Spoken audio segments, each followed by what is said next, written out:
Este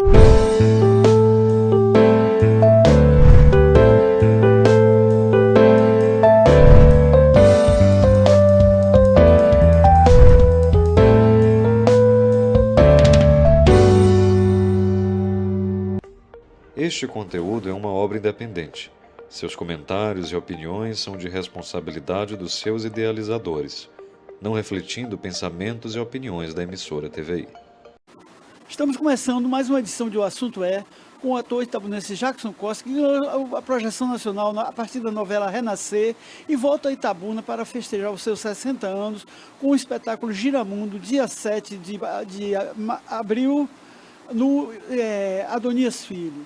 Jackson, como começou essa história de Giramundo e como é que ela termina de volta a Itabuna? Kleber Torres, primeiro dizer da minha alegria de estar aqui com você, meu amigo, tá? Você é uma pessoa que eu admiro muito, desde o começo, né, que a gente se conheceu, eu era adolescente ainda. Adolescente. Pois é. Então, essa história de Giramundo começou aqui, em Itabuna, quando eu comecei a fazer teatro, quer dizer, começou aqui, porque Giramundo é um espetáculo onde eu digo poemas intercalando com música, e é uma característica bem de muitos artistas daqui da região, e você sabe disso tanto quanto eu, onde atores dizem poemas. Quando você vai ali para Salvador, se você pegar assim, 10 atores, você não encontra 5 que dizem poema.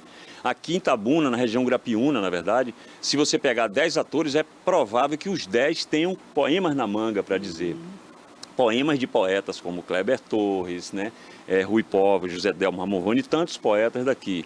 E também é uma característica de poetas, tem vários poetas daqui que dizem também os seus poemas. Então eu fui muito bem influenciado por esses atores e esses poetas e fico girando o mundo por aí, dizendo poemas em tudo quanto é canto. Até em Renascer, que você citou, que é um trabalho que me projetou, aquela novela, a primeira versão, eu cheguei para Luiz Fernando Carvalho na época e falei: Luiz, esse padre é daqui da região.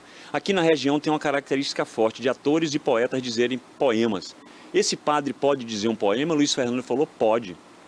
Aí falou com Benedito Rui Barbosa e Benedito colocou alguns poemas, né, para o padre dizer na missa, na mesa com Tião Galinha. Então, assim, Giramundo começou aqui na região. Eu já fiz vários espetáculos. A Coisa, que é o nome de um poema de José Delmo, que é o nome de um trabalho meu com banda, dizendo poemas. O Sarau do Poeta, que eu passei 9 anos viajando pelo Brasil, fazendo em feiras literárias, encontros pedagógicos, né? Jornadas pedagógicas. E agora, o mais recente, que é esse Giramundo, que tem 1 ano e pouco que a gente está em cartaz, mas aí a origem é aqui mesmo. Aí, fazendo 60 anos, me veio um sentimento assim, de alegria de celebrar 60 anos, uma celebração da vida, e de ser aqui, aonde tudo começou, né? Então eu estou trazendo de volta para os amigos, artistas e o povo de Itabuna, uma coisa que é daqui. Eu não estou trazendo nenhuma novidade para as pessoas daqui. Agora, vários artistas participam do espetáculo. Do Giramundo? Não. Veja bem, geralmente, quer dizer, no palco estou eu, meu filho Tom, o mais novo, que está com 28 anos. Tom está tocando violão, cantando e dizendo poema no Giramundo. E Sidney Argolo, que é um percussionista. Somos só nós 3 em cena. Nos outros, sim, eu sempre abria ali um espaço como se fosse realmente um sarau onde as pessoas participam. Nesse, eu criei como se fosse um espetáculo, a gente emenda uma coisa na outra. Pra você ter uma ideia? Tem um roteiro. Tem um roteiro que vai costurando música com poesia para fazer como se fosse um único discurso, cantado com música de Chico Buarque, Geraldo Vandré. São músicas que a gente já viveu, de cantores e poetas que já nos alertaram dos perigos que a sociedade, os cuidados que tem que ter, né, com as questões políticas e tudo, que a gente viveu muito isso na ditadura, e que a gente sabe que essa coisa tá rondando, né? Então, e também daí o nome do poema de Giramundo, porque o mundo gira, dá voltas, e a gente às vezes tem que bater na mesma tecla, tem que, né, mostrar o que aprendeu ou o que não aprendeu, e precisar aprender a se livrar, né, das histórias que os giros do mundo nos proporcionam. Mas tudo começou em Itabuna, onde também seus irmãos faziam arte também. Jean é músico. Jean é músico, meu irmão Robson, o mais novo, é um artista também, artesão, porque nós somos descendentes de cigano. Na verdade, grande artista na minha casa é a minha mãe. Está com 85 anos, vai fazer 86 agora em maio, está com Alzheimer. Mas a minha mãe sempre foi uma artista muito grande, assim, de fazer também artesanato, de cantar muito bem, cantar com vibrato, sabe? Se minha mãe nascesse no lugar onde tivesse mais oportunidade, a minha mãe certamente seria uma grande artista, mas ela é uma grande artista. E Jean é essa figura que com 9 anos de idade começou a tocar violão, aprendeu com Nabô, um senhor que morava ali no bairro da Conceição. E eu gostava muito que Jean fosse para as aulas de violão. Eu tinha 8 anos, a diferença nossa é de 1 ano e pouco, porque toda vez que ele voltava da casa de Nabô, o professor de violão dele, ele trazia um saco de pipoca. Sabe aquele saco de pão grande? Um saco de pipoca de milho, aquela pipoca maravilhosa de milho grande, né? Então é assim, uma família de artistas, né? Desde da nossa origem cigana, né? Sim. E aí você começou no Teatro Itabuna. E aí como é que surgiu a oportunidade da TV Globo? Pois é, eu fui para Salvador, eu nunca quis, Kleber, sair de Itabuna, muito por conta de tudo, da cultura daqui, né, do povo, mas também por conta dessa Mata Atlântica. Eu sou encantado pela Mata Atlântica. Nunca quis, mas eu já fazia teatro aqui durante 6 anos, é a minha primeira escola com Mário Guzmão. Comecei a namorar com Yolanda, que é a minha esposa, e a Yolanda falou, faça vestibular para teatro. Aí eu fui fazer, passei e fui lá estudar teatro. Graças a Deus, eu não queria sair, mas graças a Deus eu saí, porque a dificuldade é muito grande, você sabe disso. Em qualquer lugar, Salvador é difícil, Rio de Janeiro, São Paulo, e no interior é mais difícil ainda. Estando lá, nosso grupo foi fazer teste para uma série dirigida por Roberto Talma, o Compadre de Ogum. Eu confesso para você que eu não estava tão interessado em ir, mas eu fui pelo movimento do grupo. Eu saí de lá com um texto na mão, a série foi arquivada, não foi feita naquela época por Roberto Talma, e Luiz Fernando Carvalho, quando foi fazer a novela Pedra sobre Pedra, que é a primeira novela que eu fiz, depois que veio Renascer, ele queria um ator daqui, foi olhar naquele videobook que Roberto Talma fez, e aí me convidou. E assim eu ingressei na televisão, né? Ele já tinha me visto no teatro, Luiz Fernando Carvalho, lá em Salvador, fazendo Los Catedráticos, e aí ele passou a me explorar em cenas da novela que pediam uma expressão mais teatral de um ator, né? Ele sabendo que comigo ele ia ter resposta, né? Então eu tive essa felicidade também.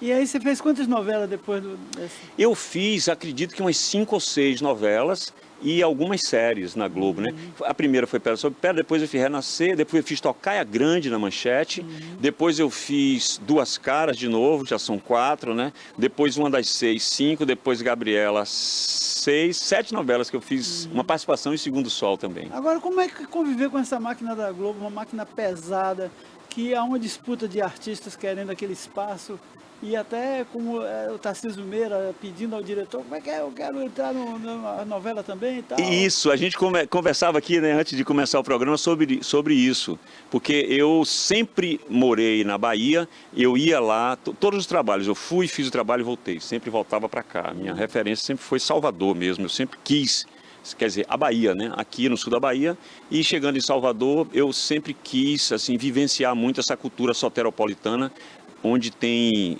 a Bahia inteira lá, né? Supostamente, né? O sertão, o interior, tá todo mundo por lá, muitos artistas. Então, eu me perdi na sua pergunta. A disputa do mercado. A disputa do mercado. Então, Kleber, alguns produtores me cobram, Jackson, por que você não continua morando aqui no Rio ou em São Paulo, né? Onde está a matriz da Globo, está lá, né? Eu nunca quis assim muito, eu sempre quis, eu sei que do poder econômico que a Globo tem, de buscar um ator onde ele estivesse, esteja ele no Brasil ou no Japão, né? Então eu sempre voltei para a fonte da minha cultura baiana para estar cada vez melhor para eles me chamarem. Isso acaba, né, não acontecendo com muita frequência. E lá dentro, como você fala de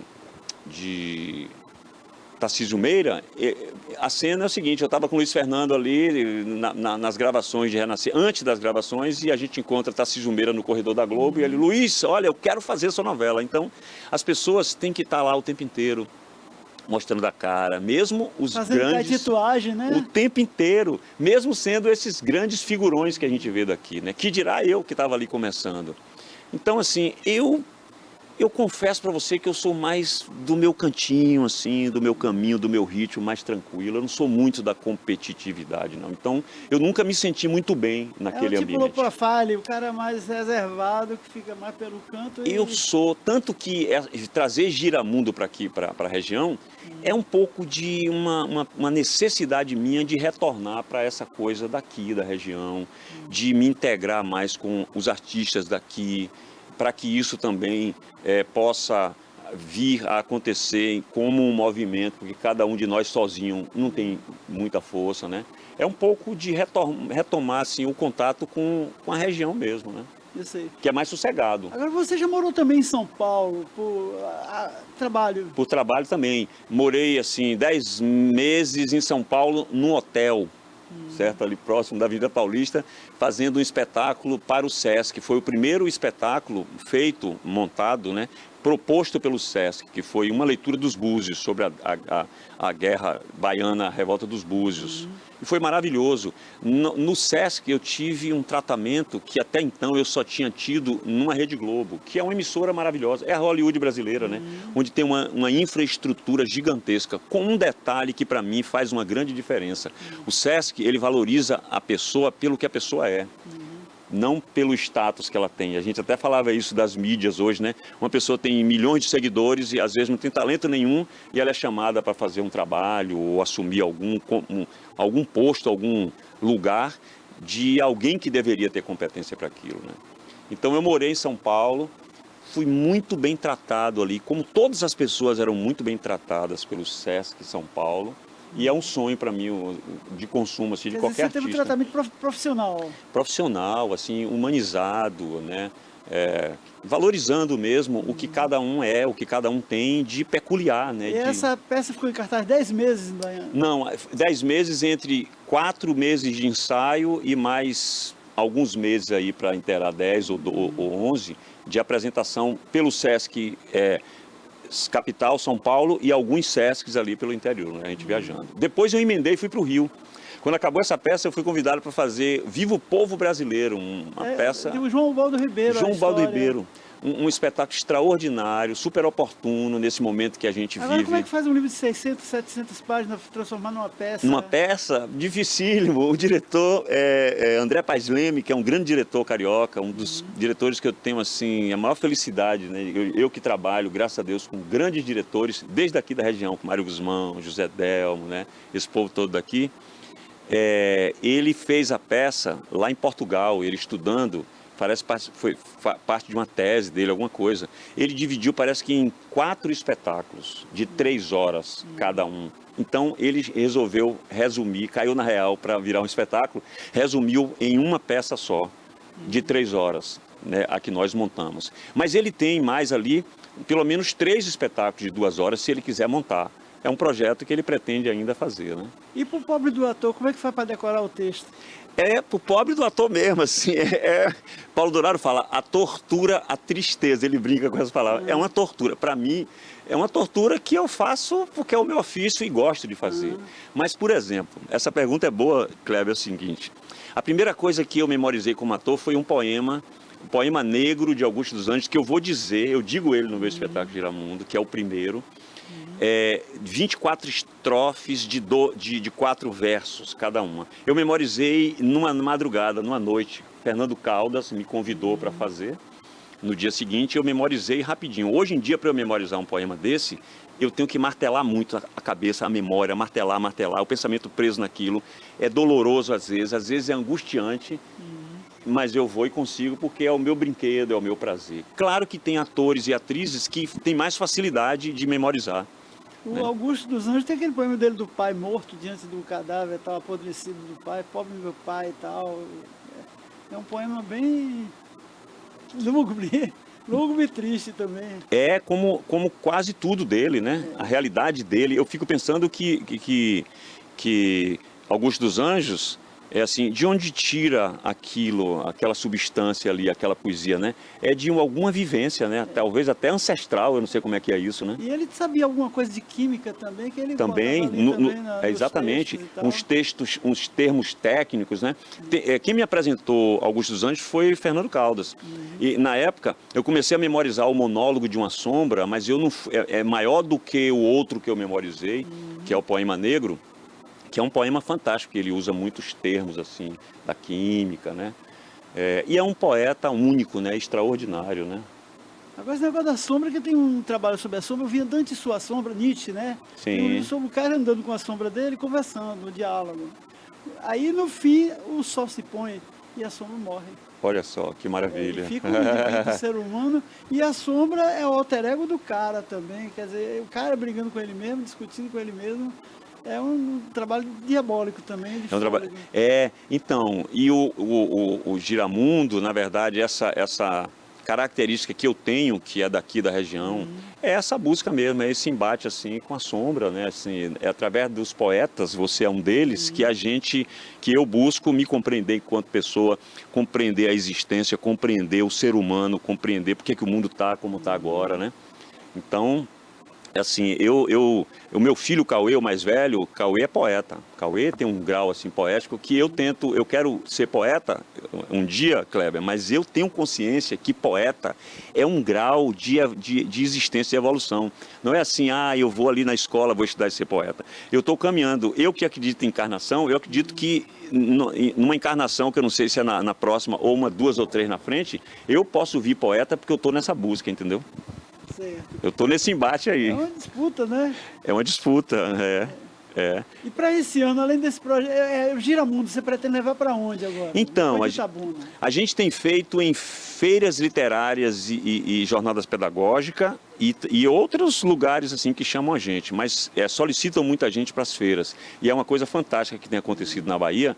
A Bahia parece que é o estado brasileiro que tem o maior número de feiras literárias. Já tem 100 e algumas, porque todo ano aparecem mais nas cidades que vão para uma feira literária e veem o que acontece naquela cidade quando tem uma feira literária com poetas, com escritores, com músicos, atores, vários segmentos artísticos, e o que acontece na cidade, eles querem que aquilo aconteça na cidade deles também.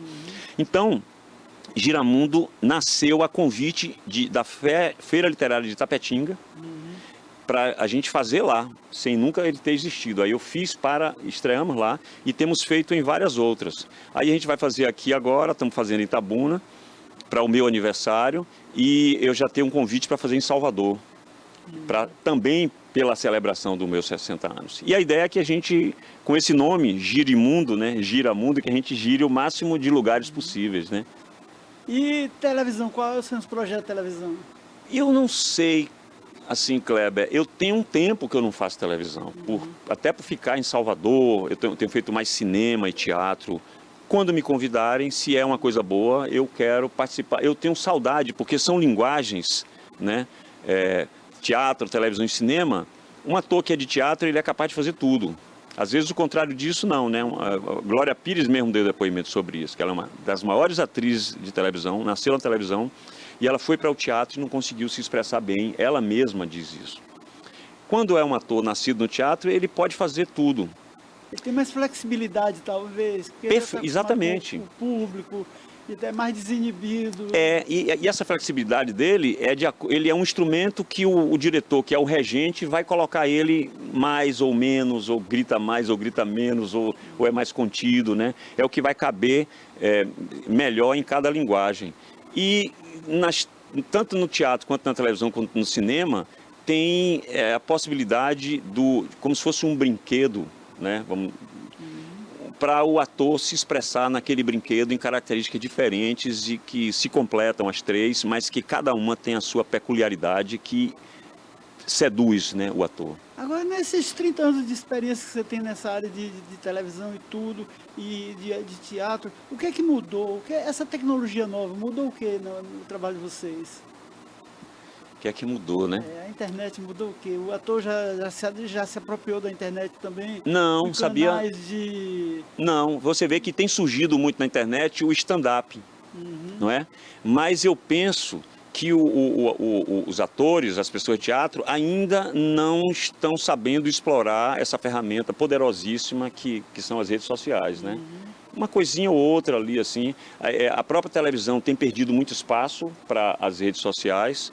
Então, eu não sei, assim, Kleber, lhe dizer o que é que mudou, né, com a tecnologia. Mas eu posso lhe dizer que não existe nada mais fantástico, mais maravilhoso do que o teatro, do que o presencial, certo? Né? O humano, a relação direta com o público. E, exatamente, como a gente está vivendo hoje uma era em que as pessoas não se encontram mais. Se eu desligar o meu celular e quiser encontrar uma turma minha para bater um baba, para conversar ali numa mesa de um bar, para encontrar num restaurante, parece que esses lugares não existem mais.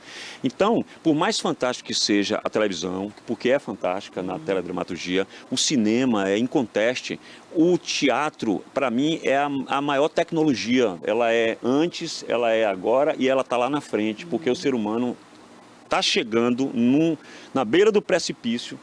E ele vai perceber que se ele der um passo para frente, ele não vai para lugar nenhum. Ele tem que dar um passo para trás. Esse passo para trás é o encontro dele com ele mesmo, é o teatro, né? Esse lugar presencial onde o espetáculo o espetáculo é construído pelo público que está assistindo e por quem está ali no palco, né, na arte cênica, apresentando, né?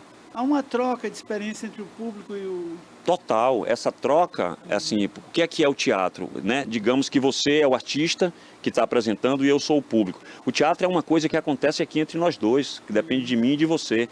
Que se nós dois, se eu estiver aqui nessa sala vendo o seu espetáculo e eu saio, vou lá fora e conto a alguém, não vou dizer, né? Não vou chegar perto do que é essa experiência de quem está aqui nessa sala vivenciando isso e fazendo acontecer essa energia que é teatro, né? Tem também o teatro experimental para você fazer o público participar de alguma coisa gerada por um ato teatral? Tem, sim. Você fala se existe isso ainda. Tem, sim. Eu sou um ator, por exemplo, que quando eu estou numa plateia que eu sinto que o ator ou atriz desceu do palco e vai mexer com alguém, eu sou capaz de me esconder, eu morro de medo, né? E eu sinto que muita gente da plateia também morre de medo. Tem espetáculos que expõem muito o público, a ponto da pessoa, né, ficar ali, passar mal e tal. Tem espetáculos que abordam de forma, né, mais tranquila, mais suave, assim, mas mesmo que não seja assim, acendendo a luz de plateia para a gente ver todo mundo e indo lá mexer com a pessoa, né? Mesmo com a luz apagada, o ator estando lá no palco e a pessoa aqui, ela é um termo que é muito usado hoje, atravessada, assim, sabe? Ela é tocada por aquela coisa, aquela presença viva do ator, né, do dançarino ou do cantor, né? Que é a arte cênica, no palco, né? Isso é fantástico, isso é maravilhoso. Mas a televisão também perdeu espaço, né? A TV comercial, ela perdeu espaço para as TVs fechadas e tudo, o streaming e tudo. E aí, nessa disputa, como é que fica para o ator também? Olha, eu estava até conversando com o Luiz Fernando Carvalho, isso tem alguns meses, ele me chamando para auxiliar ele na escolha de elenco para uma série que ele fez na TVE São Paulo. E falando sobre isso, ele falando que o streaming ele é bom para os atores, mais do que para os diretores, que tem que fazer algo que se encaixe naquela linguagem. Então, é como se fosse isso uma visão de Luiz Fernando Carvalho, que é um dos diretores que eu tenho uma admiração muito grande. É como se os diretores tivessem mais restrições no que eles vão criar do que os atores. Então, é muito bom. Criou um mercado muito maior. Tirou aquela coisa do poder de uma emissora só determinar o que vai ser feito, como vai ser feito. Isso é muito bom. Por outro lado, ele também ampliou essa possibilidade do trabalho, mesmo sendo industrial como é a televisão, ele ser mais artesanal, como é o caso das séries, né? Agora a TV Globo tem uma tradição de enquadramento genial, de gastos assim altos em produções altamente profissionalizadas. Qual é a diferença da Globo para as outras redes de coisas que você já teve experiência, inclusive? Na Manchete. Na Manchete e tal. Olha, a Manchete, ela deu uma sacudida na Globo com a novela Pantanal. Eu estava aqui em Itabuna, né, adolescente, e ninguém tinha tirado a audiência da Globo, Pantanal tirou. E ali ela mudou muito a estética da televisão, da narrativa, né, televisiva, aonde as novelas e as séries eram contadas com câmeras paradas, corte seco. Aí chega um Jaime Monjardim trazendo uma câmera se movimentando como uma narrativa de cinema, né? E aí, depois disso é que vem a novela Renascer, que também, quando chega aqui na região, ela dá o tempo daquela lavadeira caminhar com a lata d'água na cabeça. Ele não fazia corte na sequência, era direto. Eram muitas cenas com sequência direta, assim, sabe? Tem uma cena que o Padre Lívio está na rede, se balançando, na casa de Jacutinga, e eu estou na rede, a rede está balançando. Aí a câmera vem passando pelaquela arquitetura toda bonita da casa de Jacutinga, na novela Renascer. Quando chega em mim, é um minuto